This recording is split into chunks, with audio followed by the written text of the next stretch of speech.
Capital Views is sponsored by North Rim Bank, Alaska Oil and Gas Association, ConocoPhillips, and Linden.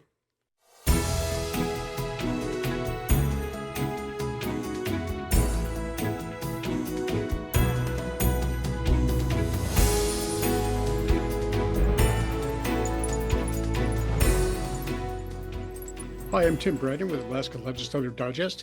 Welcome to Capitol Views and a special welcome today to Nils Andreassen, the Executive Director of the Alaska Municipal League. So thanks for joining us, Nils. Yeah, thanks, Tim. You are Executive Director of the Alaska Municipal League, which is an old, well-established organization. Maybe just touch on just real briefly what AML is, and then what your kind of how communities are doing right now. You represent municipalities and communities all across the state. Yeah. Yeah, the Alaska Municipal League predates statehood as an organization, originally founded as a conference of mayors.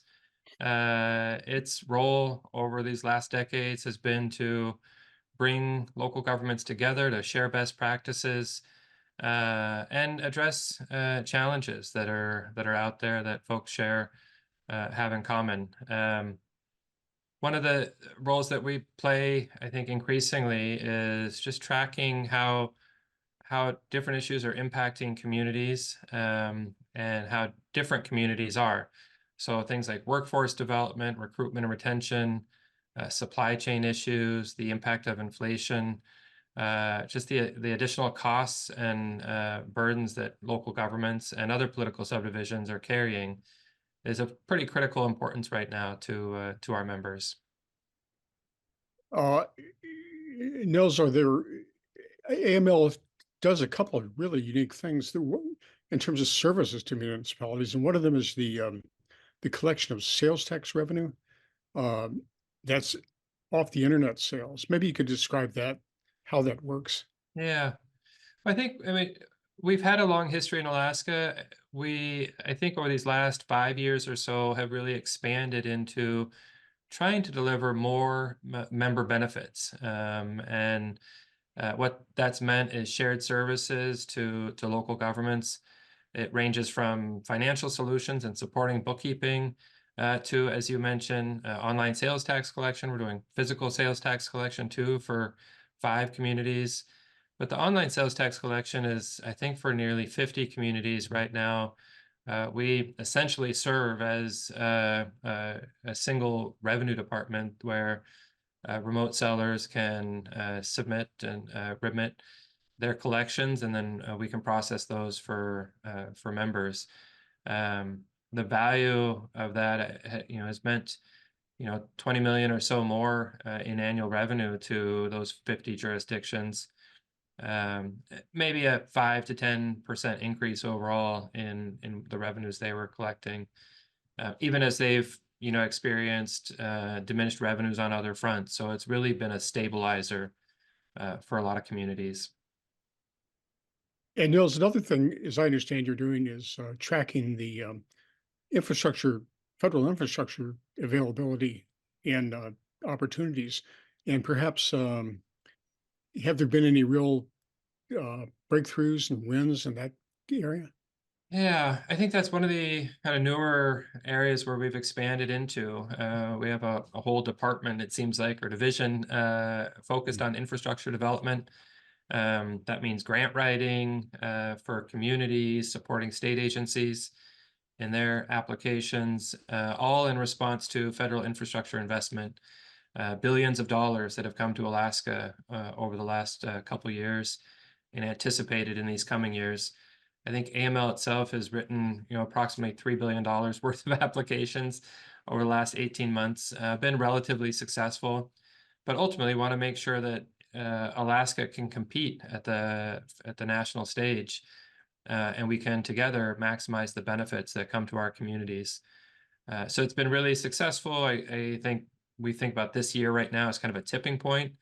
There's money coming in, there's projects under implementation, but there remains a lot of opportunity, and I'm worried about diminished capacity at the local and state level to make the most of this. Diminished capacity meaning in what level in terms of workforce to carry out the projects?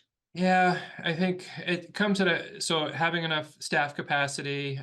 So if communities or applicants are implementing projects, there's still the opportunity to apply for projects, and having that, there's a balancing act then being able to implement and still respond to some of these opportunities.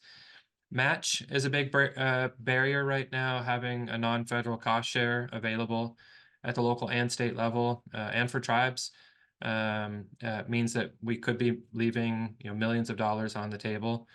Um, but we've got to solve all of that this year, I think, to make sure we're not missing out on these next couple years where before kind of this timeline runs out. And Nils, what sort of batch requirements are you seeing in some of the programs? Yeah, usually, for every almost all the programs, it's roughly 80-20, 80% federal, 20% local. Um, there's a tribal grid resilience funds available this year, $80 million available. It requires almost a 48% match, 15% for the tribe, and then 33% for a utility. I'm worried that we'll leave a lot on the table for a program like that. Um, there are other programs where there's no match required, and we're really excited about the opportunities for responding to those. Nils, can the state step in to help provide some of this match money?